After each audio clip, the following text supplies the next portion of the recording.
มีไผ่กับอยู่ฮอดจนวินาทีสุดท้ายเนาะเดี๋ยวขออนุญาตทักทายนิดนึงเนาะไผ่แดที่เป็นคนใหม่ที่มาเมื่อนี้เป็นครั้งแรกโดยยกมือเนาะเพราะว่ายกมือเลยเพราะว่าเวลาเวียนโซกไปเขาจะได้หับก่อนหมู่เนาะเห็นทุกคนแล้วเนาะขออนุญาตแนะนำตัวเองเป็นทางการเนาะข้าพเจ้าจัดถนอมพิมพ์จันทร์เนาะนาเนาะไดมอนด์คอนซัลแทนรหัสที่2ของประเทศลาวมีหลายๆคนสงสัยว่าไดมอนด์คืออย่างเนาะตอนนามาแรกๆเมื่อ6 ปีก่อนเคยมานั่งในห้องแบบนี้แหละ40 คนอยู่ที่ประเทศไทยเนาะกามีโอกาสเนาะทุกคนมาเมื่อนี้มีคนชวนบรินี้ไผ่ไปเข้าปาร์ตี้ว่าโอ๊ยไปโซไซตี้เด้อมูมีเลยเนาะแน่นอนกับมีคนที่เซิร์นนะก็กันเอาเมื่อ4 ปีก่อน5 ปีก่อนมีคนเซิร์นมาในห้องแบบนี้ก็กันด้วยการที่เว้า2 คำเนาะเว้า2 เหตุผลในการที่ว่าให้มานั่งในห้องแบบนี้เนาะอดีตเดิมของนาเนี่ยก่อนที่นาจะมาเฮ็ดธุรกิจนี้เนาะก่อนที่จะมาเจอมูเนาะทานนางทิพย์ไก่สอนแก้วน้ำดีเนาะข้าพเจ้าเองกะเฮ็ดหลายอาชีพคือกันเนาะเป็นลูกไทยเหนือแต่ว่ามายายอยู่เวียงไปค้าขายอยู่ปักเซ10 ปีเนาะธุรกิจก่อนหน้าจะมานี่ก็คือห้างเครื่องย่อยเครื่องทรงเป็นตัวแทนจำหน่ายเบียร์ขายเครื่องย่อยเครื่องทรงคือทุกท่านเห็นนั่นแหละเนาะก่อนที่จะมาอยู่ตัวนี้กับเปิดห้างเสริมสวยเปิดห้างเสื้อผ้าเปิดห้างข้าวเปียกเปิดห้างเฝอเฮ็ดไปเบิร์นเนาะหลายอันพันอย่างก่อนจะมาอยู่ในจุดนี้มื้อหนึ่งเนาะเมื่อ6 ปีที่แล้วมูบอกว่าไปนานๆมีธุรกิจกำลังจะมาเปิดใหม่เนาะเดือน3 วันที่30 ปี 2013มูบอกว่าไปฟังไปเบิงเป็นธุรกิจกาแฟพอได้ยินแต่คำว่ากาแฟเท่านั้นแหละนานี่ถอนจากเลยเพราะว่าอย่างใครเป็นขึ้นนาแน่บ่ดื่มกาแฟบ่ดื่มตายเบิร์ดห้องมี3 คน 4 คนโอเคตอนนั้นเป็นคนที่บ่ดื่มกาแฟเลยคิดว่าโบมีความสนใจตอนแรกปฏิเสธเนาะและมูก็เลยบอกว่ามูเนี่ยต้องยอมหับอย่างนึงเนาะเพราะว่าเราเองก็เป็นคนที่บ่กินกาแฟ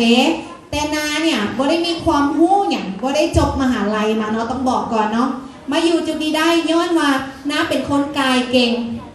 เนาะก๊อปปี้เก่งเนาะน้าเป็นคนก๊อปปี้เก่งเวลาคนรวยคนประสบผลสำเร็จข้าเจ้าเว้าได้ไหนน้าเสือเนาะ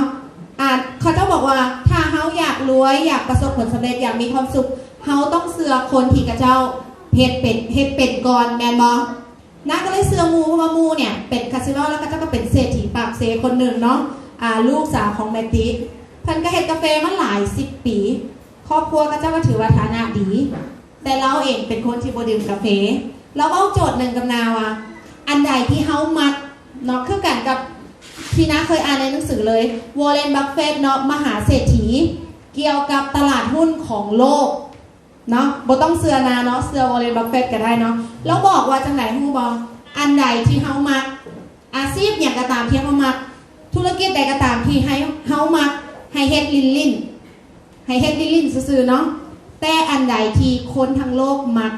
ให้เฮ็ดเป็นธุรกิจอันนี้เป็นสิ่งที่นายึดถือมาตลอดเลย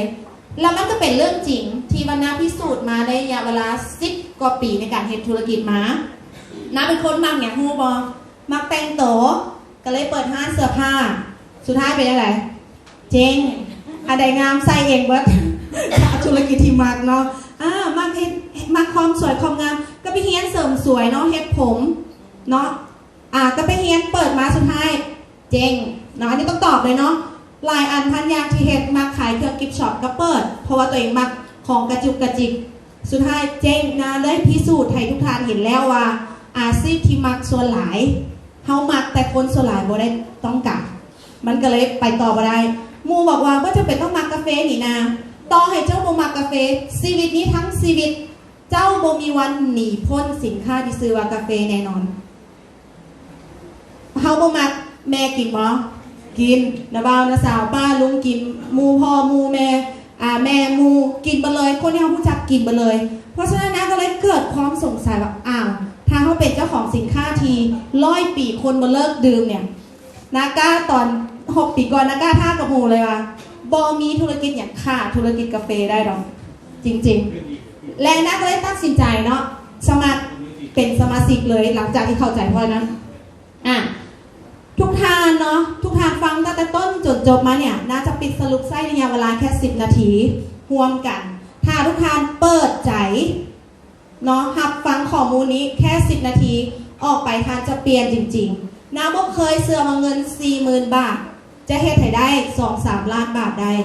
ทั้งชีวิตนาบอกเคยเจอเพราะว่านาเคยเป็นตัวแทนจำหน่ายเบียร์เนาะลงทุน100,000ได้กำไร 2,000 นี่ว่าเก่งมาเลยต้องเอาอย่างแรกเอาแอลไปแลกมันหนักเนาะขายทรงต้องคิดฟีลออกเนาะนาบอกเคยเจอว่าลงทุนแค่ 40,000 บาทใช้ในยาวเวลา3บ่เกิน5 ปีสามารถเห็นรายได้กับบริษัทน่ะเกือบ10 ล้านได้นะอันนี้เป็นสิ่งที่แบบน่าพิสูจน์แล้วเนาะแต่สิ่งหนึ่งที่เขาเทธุรกิจเนาะเป็นอย่างน่าถึงต้องว้าวถึงเรื่องบริษัทนี้ปีใหม่ทุกคนอยากมีชีวิตใหม่บ่ทุกคนก็ยากเนาะถามว่าทุกเมื่อดีอยู่แล้วทุกคนดีอยู่แล้วนะเสือแต่ถามว่าดีขึ้นกว่าเดิมกว่าปีนี้เนาะดีกว่าเมื่อวานดีบ่ดีเนาะมีเงินล้านอยู่แล้วแหละเพิ่มสัก2 ล้านดีบ่ได้ไปเที่ยวอยู่แล้วเพิ่มเที่ยวฟรีให้เอาบ่สุขภาพดีอยู่แล้วเพิ่มความงามให้เอาบ่เพราะนั้นเนาะเขาต้องเลือกเนาะว่าหุ้นส่วนที่เขาห่วมน้ำเนี่ยธุรกิจที่เขาห่วมน้ำเนี่ยมีความมั่นคงแนวใดเพราะว่าน่าเชื่อว่าทุกคนเนี่ยเงินเนี่ยหาได้แต่เครดิตทานโมมีวันสร้างได้คือนาเนี่ยว่าคงซื้อเนาะต้องให้นาโมมีเงินเสือบวนับนะไปบ้านไผ่ก็ขอเข้ากินได้เนี่ยมีแต่คนอยากเลยยังว่าเรื่องอย่างว่าเรื่องเครดิตเนาะนะก็ณจุดหนึ่งมือหนึ่งเขาจะเข้าใจว่าเงินคำน่ะเขาใช้ศักยภาพในการสร้างแต่มือหนึ่งให้เขาสะสมอย่างโฮบอกนะเคยฟังเรื่องหนึ่งนะคุณสว่าทรัพย์สมบัติที่แท้จริงนะคืออย่างคือมิตรภาพคือความทรงจำต่างหากโบแมนเงินความทรงจำคืออย่างพอเมื่อกี้เนาะ85 ปีไปเที่ยวนั่นคือทรัพย์สมบัติของเราต่างหากคือความทรงจำโบแมนเงินในกระเป๋าอีกต่อไปเนาะเพราะนั้นเนี่ยการที่จะใช้เวลานับจากนี้สัก3 ปีเขาจะเลือกหุ้นส่วนกับบริษัทใดออร์แกโนเนี่ยก่อตั้งจากประเทศแคนาดานาก้านางยันนอนยันยืนยันตั้งแต่นาสมัครเมื่อปี 2013 ณ ปัจจุบันนาบ่เคยไปเหยียบบริษัทใดอีกเลยบ่เคยแม้แต่ว่าจะไปนั่งเบิงว่าบริษัทที่เขามาเปิดใหม่ไปเบิงกันไปเอาประสบการณ์โฮมบอพอนาฮู้ว่าพื้นที่ที่นาอยู่ดีแล้วเนาะนาก็มุ่งไปเปิดใจอีกเพราะอย่างข้าเจ้ามีห้างฐานความมั่นคงถึง35 ประเทศทั่วโลกเฮามีโอกาสได้เป็นหุ้นส่วนกับบริษัทระดับนี้เฮาคงก็ต้องขึ้นอย่างหลายแมนโบแมนแล้วมาเบิ่งกันนะว่าเฮลินจือเนี่ยทั้งหมดที่ทานฟังมาทั้งหมดเนี่ยทานนับตั้งแต่ทานหมอปูไอล่าเนาะที่นำเสนอไปออร์แกโนขายอย่างฮูบอได้ขายกาแฟบอได้ขายเครื่องสำอางบอได้ขายยาลดน้ำหนักเฮาขายสิ่งที่มีคุณค่าให้กับผู้คนเฮลินจืองานวิจัย 2,000 กว่าปีเป็นลาซาสมุนไพรบอต้องขึ้นอย่างยากเนาะเป็นอย่างถึงมาอยู่ในกาแฟเป็นอย่างถึงมาอยู่ในอาหารเสริมทานสะดวกเอาเข้าสู่ห่างกายทางใดเอาที่เฮาถนัดเลยบริษัทเฮ็ดช่องทางให้เฮาแบบนี้เฮลินจือเนี่ยอันนี้เนี่ยทุกคนสามารถไปเชิญข้อมูลได้เลยเนาะว่ามันคงแล้วใดการปลูกของเฮาก็เห็นแล้วเนาะเฮลินจือออร์แกโนเป็นบริษัทเดียวขอสไลด์ต่อไปเลยเป็นบริษัทเดียวในโลกต้องตอบเลยในโลกที่เป็นเจ้าของเซอร์ติฟิเคตด้านการปลูกแบบออร์แกนิกใช้งบสัมปทานทั้งหมด$240 ล้านสัมปทานเอาฟาร์มการ์โนเฮิร์บอินดัสทรีที่ประเทศจีนบางคนบอกโอ้สินค้านี่มาจากจีนเนาะบอมแมนเนาะเฮลินจือในโลกนี้ปลูกได้แค่3 ประเทศเกาหลีญี่ปุ่นจีนแต่ออริจินอลมันมาจากจีนต้นตำรับเวลาทานไปเที่ยวประเทศจีนเพราะว่าจะเป็นกำแพงเมืองจีนบัตรของกระเจ้าต่างๆไปเบิงโลดเนาะมีประวัติเกี่ยวกับเฮลินจือที่กระเจ้าอนุรักษ์ไว้เป็นคันทั้งหมดและนาเนี่ยมีโอกาสได้ไปเบิงฟาร์มตัวจริงได้ไปนั่งศึกษาจริงๆปัจจุบันนี้ทั่วโลกคือเขาไปที่บาหลีเนาะดร.บ๊อบที่มาจากอเมริกาดร.อยู่อเมริกาปกติเนี่ยคนยุโรปคนอเมริกาเขาจะไม่ค่อยสนใจเรื่องสมุนไพรปานใดแต่ณปัจจุบันพุ่งมาใส่เฮลินจือมันเลยเพราะว่าต้านมะเร็งได้และเป็นอย่างเขาเจ้าถึงเอาเครดิตหมออยู่เมืองนอกนี่ต้องตอบเลยเนาะอยู่อเมริกานะคะมันเป็นเรื่องจริงจะว่าเขาจับได้เนาะ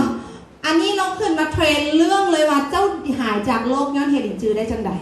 อันนี้ดร.บ๊อบเกิดปีหน้าต้องมาเหยียบลาวแน่นอนเนาะและข่าวดีก็นั้นหมอที่อยู่ในออร์แกโน11 ปี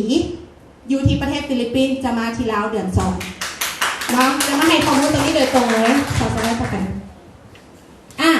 ธุรกิจเนี่ยง่ายๆเลยทุกท่าน เป็นอย่างน่าถึงต้องว่าเรื่องนี้เนาะปีหน้าได้อยากให้ทุกคนก่อนที่เสียเงินบว่าแต่อย่าเสียเวลาเนาะบอกเลยเงินบได้เงินเสียไปหาไม่ได้บอได้เมื่อวานที่ใช้ไปแล้วเอาคืนมาได้บอได้เพราะฉะนั้นก่อนจะเลือกธุรกิจเนี่ยมันตอบโจทย์เขาแท้บอหนึ่งคนกำลังเฮ็ดธุรกิจแนวใดเพื่อให้เขาบ่เสียเวลาผ่านอินเทอร์เน็ตเลย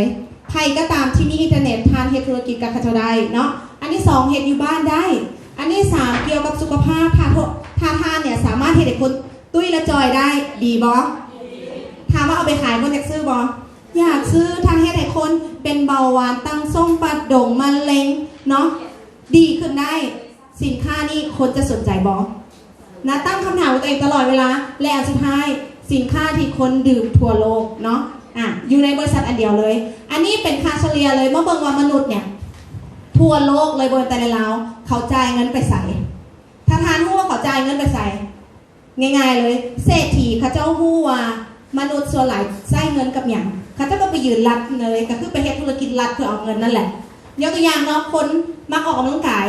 คนที่มีไอเดียเศรษฐีคือคนที่เห็นอนาคต3 ปี 5 ปีข้างหน้าบ่แม่นเห็นมืออื่นเขาเจ้าก็เปิดฟิตเนสมารัดเลยมาออกกำลังกายมันบอกเข้ามาเลยปีหนึ่งฟิตเนสนะเคยเป็นที่ปรึกษาให้ยูหันเนาะเกือบปีโอ้บอกเดือนหนึ่งเขาเจ้าได้เงินจากคนที่ไปจ่ายเพื่อแลกกับการออกกำลังกายปีหนึ่ง100-200 ล้านเดือนหนึ่ง100-200 ล้านซัพพอร์ตได้2 สาขาตอนแรกตอนนี้มึงซื้อก็จะมีคนมาจ่ายแท้หรอหลังจากไปเฮ็ดเรียกจริงๆสรุปแต่ละเดือนนะ150หา200 ล้านต่อเดือนบ่เป็นจ่าย3 ล้านต่อคนแล้วสิไปนอนอยู่บ้านสุขภาพดีบ่ได้ถ้าทานมาทานกับบ่จอยเนาะอันนี้คนจ่ายเงินไปใส่คนจ่ายเงินในเรื่องท่องเที่ยวคนจ่ายเงินในเรื่องการโอนเงินค่าธรรมเนียมต่างๆธุรกิจไปอยู่ใส่เกี่ยวกับเรื่องสุขภาพเครื่องสำอางแล้วก็เครื่องดื่มเพื่อสุขภาพอันนี้คือแถบที่เขาเจ้าวิจัยในปี2018เงินไปใส่ทีนี้มาเบิ่งและคนเนี่ยจ่ายเงินแห่งอย่างหลายที่สุดเรื่องของสุขภาพเขาต้องพูดเนาะเพราะเขาขายเครื่องดื่มเพื่อสุขภาพมื้อนี้นาส่วนทุกทานเฮ็ดธุรกิจนากำลังอยากจะซี่ให้ทานเห็นว่าทานกำลังอยู่ในขุมทรัพย์ที่มหาศาลนาบุรีเก่งอย่างนาบุเป็นหมอนาบุเป็นคนดื่มกาแฟนาบุรีเก่งอย่างสินค้ามันเฮ็ดตลาดของมันเองได้ขอแค่คุณภาพดีของดีจะบ่มีวันตายนาบ่สนใจน้องอีหยังขายดีถ้าของดีจะต้องอยู่ดนแมนบ่แมนนาอยู่นี่มา6 ปีนะยังไม่เคยเจอแผ่วสินค้ามาป่านาจากเถื่อทุกคนรู้แล้วแต่ได้แต่คำขอบใจถ้าคน follow ใน YouTube เนาะจะเห็นดุกดิกยืนขึ้นได้นึงเนาะยืนขึ้นปรบมือให้เพื่อนเนาะดีขึ้นจากทาราซีเมียเป็นทาราซีเมียตั้งแต่5 ปีหมอบอกว่าจะอยู่ได้เท่าไหร่อยู่14ปัจจุบันน้องอายุเท่าไหร่แล้ว15ธนาบอกว่าเราเป็นทาราซีเมียคนสิฮู้บ่ก็บ่ถูกต้องบ่นี่เป็นอย่างเป็นของขวัญให้กับแม่เพราะว่าอย่างบ่มีอย่างสำคัญที่สุดในชีวิตแล้วเท่ากับการได้ลูกคืนเขาขายอย่างเขาขายเรื่องการแก้ปัญหาสุขภาพอันดับหนึ่งที่คนตายหลายที่สุดณปัจจุบันคือคอเลสเตอรอลตั้งทรงเนาะบ้านเขาเอิ้นไขมันตั้งทรงอันนี้นะอันตรายที่สุดคนเสียชีวิตไปแบบบ่ได้ลาบางคนนอนไปเลยเพราะนั้นเนี่ยทั่วโลกบ่แม่นแต่ในลาวเฮลินจือซวยได้มะเร็งซวยได้เบาหวานซวยได้ความจำเสื่อมซวยได้อุบัติเหตุตามท้องถนนซวยได้บางคนบอกอุ้ยนากาแฟนี่มันปวดคนเกิดอุบัติเหตุนำได้หรอถ้าเจ้าง่วงนอนเจ้าก็กินกาแฟใส่ได้บ่ได้เนาะเพราะนั้นเนี่ยเขาแก้ปัญหาเรานี้ได้ขอให้ทุกคนเล่าเรื่องให้ได้แค่นั้นเองโปรดักต์เนาะโปรดักต์ออร์แกโนเนี่ยนะโคตรแบบโคตรหมักเลยเวลาเจอคนนะบ่เคยมาเรื่องสินค้าจะเถอะสินค้าเนี่ยแสนง่ายซีมได้เนาะเฮลินจือนี่แผ่ๆกับหู้จักอยู่แล้วคนที่เป็นตังส่งเบาหวานนะท่าเลยซื้อ2 กล่องขอบอกฮู้แต่ว่าเจ้ากินอย่างมาทางชีวิตถ้าตัดสินใจลองสัก2 กล่องกินแบบวินัยตามความเชื่อณปัจจุบันนี้นะกำลังโฟโล่ลูกค้าอยู่สารวันเนาะเป็นอย่างเป็นผงน้ำในมดลูกเริ่มกินได้4 มื้อนะติดตามเราทุกมื้อถ้าเราหายเราบอกโลดเขตภาคใต้ขอจัดเต็มแล้วอาการของเราเริ่มดีขึ้นเนาะหลังจากที่เรามีอาการเริ่มกินเนาะนักก็ลงกับเราแล้วโทรมาเองเราเห็นใน Facebook แล้วแสวงหาสินค้าแบบนี้แต่บ่มีคนไปแนะนำให้เราทุกทรมานเพราะเคยปาดยกมดลูกออกแล้วกลับมาเป็นก้อนเบาอีก สิเฮ็ดแล้วใดให้หายลองซื้อไปกินปัจจุบันเราซื้อไปแนวละ2 กล่องและตามผลน้ำกันเนาะอันนี้ถือว่าแบบเขาได้ให้อย่างเขาไม่ต้องไปว่าอย่างหลายกาแฟเนี่ยนะบ่กินกาแฟทางคนที่กินเนี่ยนะบอกเลยว่ากินอย่างมาบ่ได้สำคัญตัดสินใจซื้อซวยข่อยกล่องเดียวถ้ากินแล้วบ่คุ้มบ่รู้สึกดีบ่ประทับใจบ่ต้องซื้อต่อสินค้าดีต้องว่าอย่างหลายบ่ต้องว่าอย่างหลายนาเนี่ยบ่เคยไปโฆษณาเลยว่ากาแฟดีอย่างพอบ่กินโอเคเนาะมีแต่ว่าเสื้อไว้ให้จื้อดีแล้วลูกค้ากลับมาเองเนาะอันนี้ง่ายๆและกับผลิตภัณฑ์ลดน้ำหนักทุกคนพิสูจน์แล้วเนาะเจเพชรขึ้นมาเมื่อกี้เนาะลูก2 คนแอลขนาดนั้นเขาคงบ่ขึ้นอย่างนี้และกับเรื่องของความงามอ่ะเป็นต่อเลยใครที่มักเรื่องท่องเที่ยวอันนี้เป็นข่าวใหม่ของออร์แกโนสำหรับปี2020นอกจากทานเฮ็ดธุรกิจแล้วหมู่เฮามักเที่ยวบ่แม่นแต่เฮาหมู่กับมาคนรอบข้างมักณปัจจุบันนี้ไผก็อยากไปท่องเที่ยวคนที่เฮ็ดธุรกิจออร์แกโนนะจะบอกเลยทานมีบริษัทท่องเที่ยวเป็นของตัวเองนำก็คือบริษัทชื่อว่าทาวาราปมือทาวาราเด้อเนาะออร์แกโนใส่ใจละเอียดว่าทุกคนมักการเดินทางทุกคนมักศึกษาประสบการณ์ใหม่บริษัทออร์แกโนซื้อทาวาราเลยเป็นของออร์แกโนเรียบร้อยคนที่เป็นเมมเบอร์ออร์แกโนปีหน้าเขาจะได้เริ่มใช้ตัวนี้ซื้อปียนต์50-70%ที่พักอยากไปเที่ยวอาทิตย์1-2 อาทิตย์ก็คือจ่ายถือกว่าที่เขาซื้อทัวร์ไป50-70%ดีบ่แล้วถ้าฮู้จักหมู่ที่มักซื้อปียนต์ไปหันไปนี่เที่ยวต่างประเทศแนะนำให้กับเจ้าเป็นเมมเบอร์ทุกครั้งที่กระเจ้าซื้อปียนต์ถือได้ไปเที่ยวเฮาอยู่โลกใดก็ได้เงินดีบ่ปีหน้าเนาะเจอกันเนาะกับตัวนี้ทริปไปไผมาของฟรีว้าวขอให้อันนี้ส่งเนาะโดนบันดาลในผู้ที่ยกมือได้ไปเนาะอันนี้ทริปไปสำหรับปี2020นะเนี่ยอยู่กับออร์แกโนมาทั้งหมดปีนี้เป็นปีที่6ไปอเมริกานี่นะตอบเลยว่าต้องบอกว่าไปแบบไปนาเนาะเที่ยวทุกปีเนาะเพราะอย่างลองคิดวิวไหมออร์แกโนเห็นโลกมันแคบลงบนหน้าเสื้อว่าแม่ค้าขายเครื่องย่อยซิมีโอกาสได้เป็นนักท่องเที่ยวแบบมืออาชีพในเอเชียนี่นะไปมาเบิดแล้วเนาะอเมริกาเนี่ยพวกเขาก็เกียมที่จะไปเปิดทริปพิเศษออกมาปุ๊บคนเราพานหาคนฝรั่งงงเพราะว่าทริปนี้ทริปพิเศษของประธานให้เนาะก็คือที่อเมริกาเป็นเกาะส่วนโตเกาะของมหาเศรษฐีของอเมริการิชาร์ดเบนเซนเป็นเจ้าของสายการบินเนาะVirgin Atlantic มีเครือในบริษัททั้งหมด400 บริษัทอยู่เมืองนอกอยู่ในเกาะตัวนั้นนักไปเชิญเมืองนั้นนี่นอนตลับเลย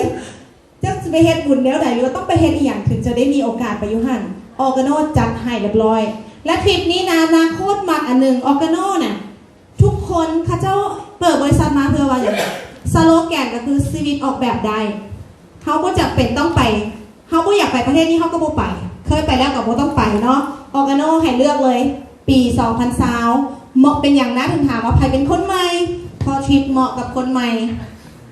เขาออกแบบมาให้คนใหม่เนาะก็คือเริ่มตั้งแต่เนาะตัวเทิงเลยเนาะอันนี้จะมียุโรปอเมริกาเหนืออเมริกาใต้เนาะ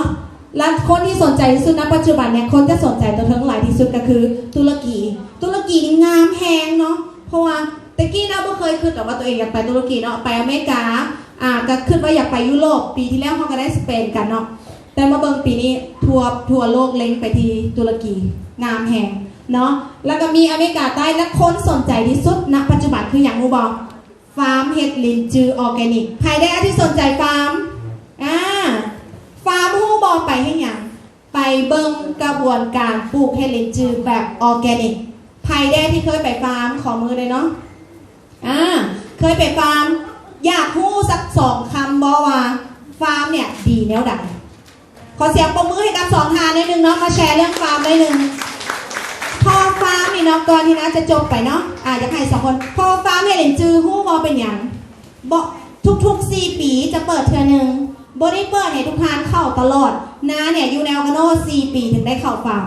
เพราะว่าอย่างต้องเฮ็ดยอดแข่งกันจากทั่วโลกเพื่อให้ตัวเองได้เข้าไปเบิ่งไปเห็นเบิดตั้งแต่กรรมวิธีการปลูกขอนไม้ลงดินแนวใดและที่สำคัญมันเป็นความรู้ที่อันนี้น่าเชื่อที่สุดเลยคือเขาว่าอย่างรู้มาเขาสิสูญเสียอย่างไปก็ตามแต่ถ้าเขายังมีความรู้เขาสามารถทำเงินได้ตลอด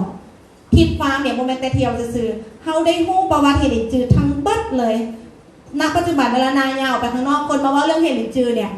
นับไปศึกษาตั้งแต่ตึกวิจัยของกระเจ้าไปเบิงไปซองกล้องไปเบิงเซลล์ไปเบิงรางวัลทั้งเบิดที่บริษัทนี้กระเจ้าเคยได้รับมานะอึ้งอันนึงเนาะ อึ้งอย่างรู้ว่าเป็นพืชชนิดแรกที่งานวิจัยทั่วโลกเลือกให้เอาไปปลูกในดาวอังคารมีรางวัลแบบนี้นะว่านะไปว่านางงนั่นแปลว่าในโลกนี้ไม่ต้องแข่งกันละไปแข่งนอกโลกเลยมีสติฟิเคตทางห้องอีกนะนี่งงเนาะ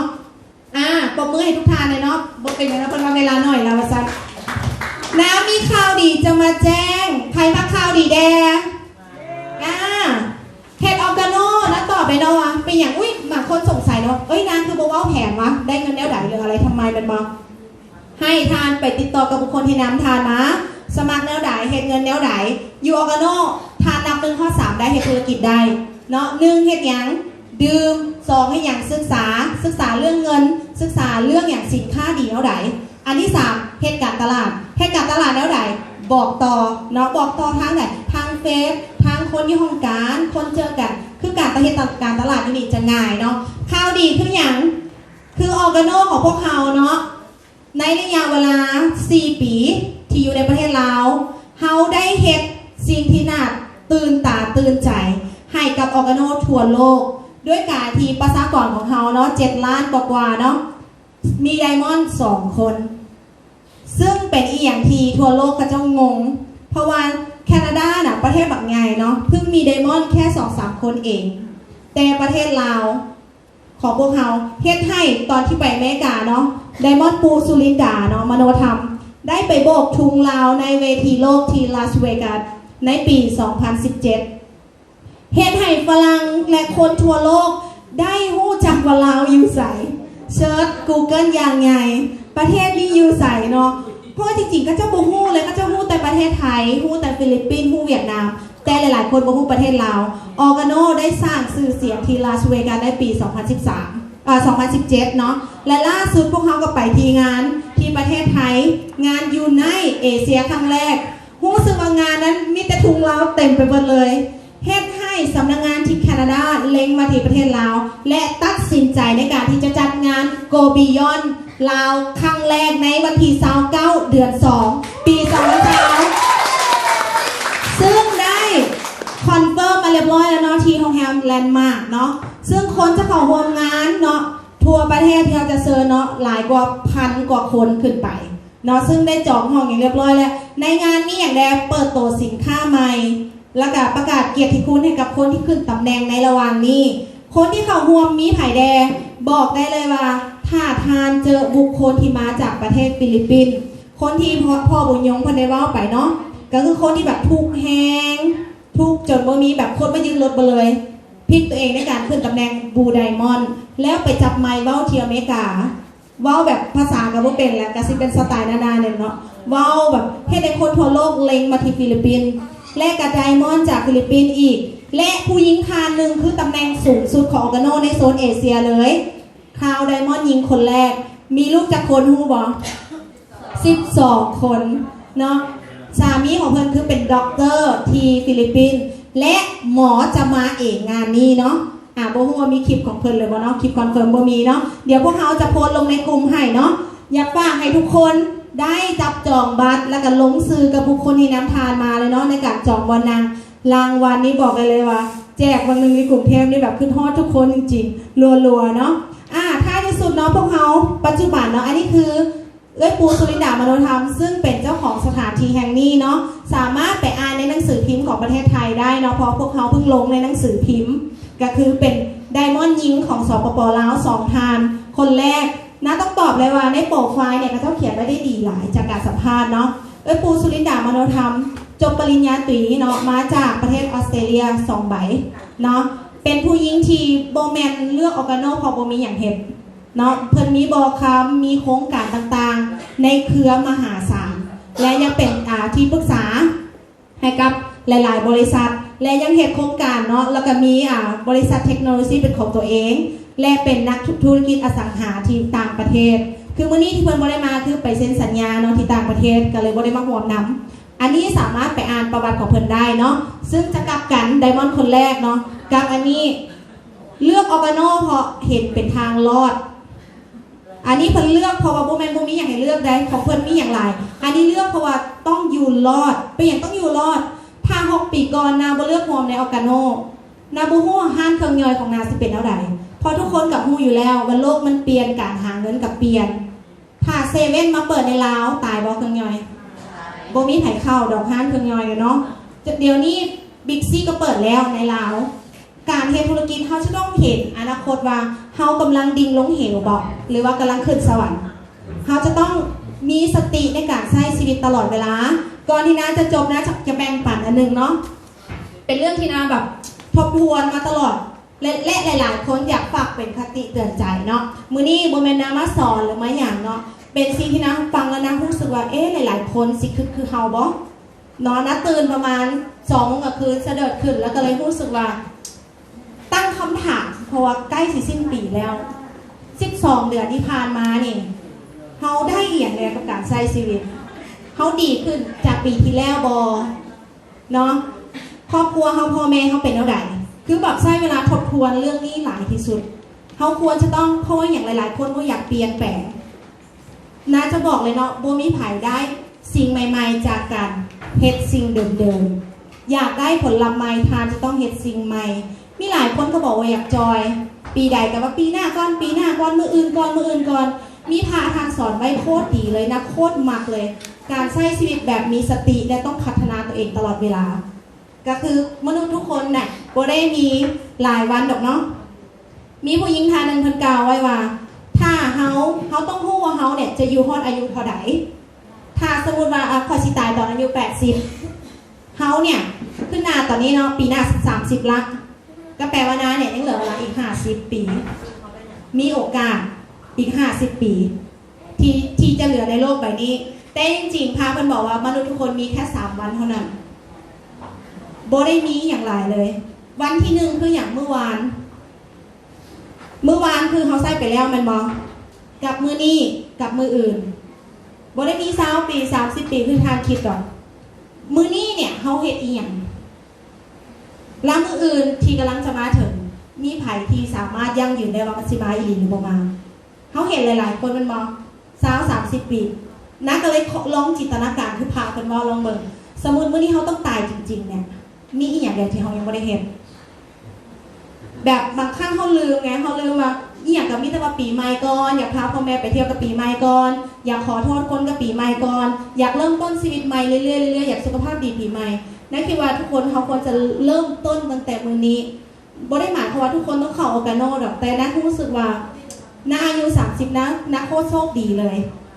ที่ได้พ้นพบความต้องการของตัวเองแม่นหยังเนาะว่าน้าต้องการอย่างกันแน่ในชีวิตเพื่อจะได้ปักเป้าหมายไว้ในปี2020แล้วเฮ็ดทุกสิ่งทุกอย่างให้มันเกิดขึ้น1แม่นหยังน้าอยากให้น้ารู้สึกว่าตายไปแบบหมดห่วงพ่อแม่อยู่สุขสบายแล้วเขามั่นใจแล้วว่าเขามีเงินพอที่จะเฮ็ดให้พ่อแม่มีห้องหมอดีๆสมมุติเราเสียไปจะได้มีเงินตัวนั้นไว้ให้พ่อให้แม่เขามั่นใจแล้วว่าน้องของเขาเนี่ยเป็นอย่างเขาต้องคิดถึงน้องคนใกล้ตัวคือของขวัญที่ดีที่สุดของเขาน้าก็ต้องมั่นใจว่าน้องของนาเนี่ยสิบอเป็นนี่เป็นสินสิบอล้มเหลวในธุรกิจน้าอยากสร้างหากฐานให้กระเจ้าต้อยกระเจ้าล่มกระเทือกยังมีเงินหนุนไว้ลองคิดฟิวเนาะน้าจะต้องมั่นใจโอเคน้าได้เฮ็ดหน้าที่ตอนนั้นจบแล้วน้าได้บ้านน้าจะเริ่มตั้งเดือน1เนาะน้าได้เฮ็ดทุกสิ่งทุกอย่างสำเร็จแล้วที่เหลือเขาจะต้องได้ไปใช้ชีวิตถ้าเขาไม่ได้ไปใช้ชีวิตเนี่ยเขาตายไปเขาเสียดายอย่างบอกก็บอกเนาะพอเขาได้เฮ็ดแล้วที่เหลือเขาจะอุทิศตนในการช่วยเหลือผู้คนมนุษย์เพื่อนมนุษย์ในโลกนี้แนวใดโบแมนเรื่องธรรมะแต่เป็นเรื่องที่ว่านับฟังแล้วนะรู้สึกว่าบางครั้งเขาคิดแบบแค่มื้อนี้มื้ออื่นแค่มวนๆไปวันๆแล้วปีหน้ามาเขาก็เป็นจักรก๊อปปี้คือเก่าจักรก๊อปปี้คืออย่างฮู้มั้งกี่ปีมันก็ก๊อปคือเก่าชีวิตเขาโบแมนจักรก๊อปปี้เขาบ่ต้องไปซีเรียสว่าอายุเขาเท่าใดเขาเริ่มใหม่ได้ทุกมื้อเนาะอยากฝากทุกคนเนาะสำหรับนาเองวันนี้ก็ต้องขอบใจทุกคนเนาะเจ้าของสถานที่ปูสุรินดามโนธรรมและทีมงานออกกันได้ทั้งหมดและก็ต้องขอบใจเนาะ พ่อแม่เอ้ยน้องเนาะที่มาอยู่น้ำกันในการมาเปิดใจมาตั้งเป้าหมายใหม่น้ำกันและอยากให้ทุกคนได้ทริปเที่ยวฟรีได้ธุรกิจดีๆได้รายได้ดีๆเนาะแล้วมีชีวิตใหม่ร่วมกันแล้วพบกันที่ความสำเร็จขอขอบใจ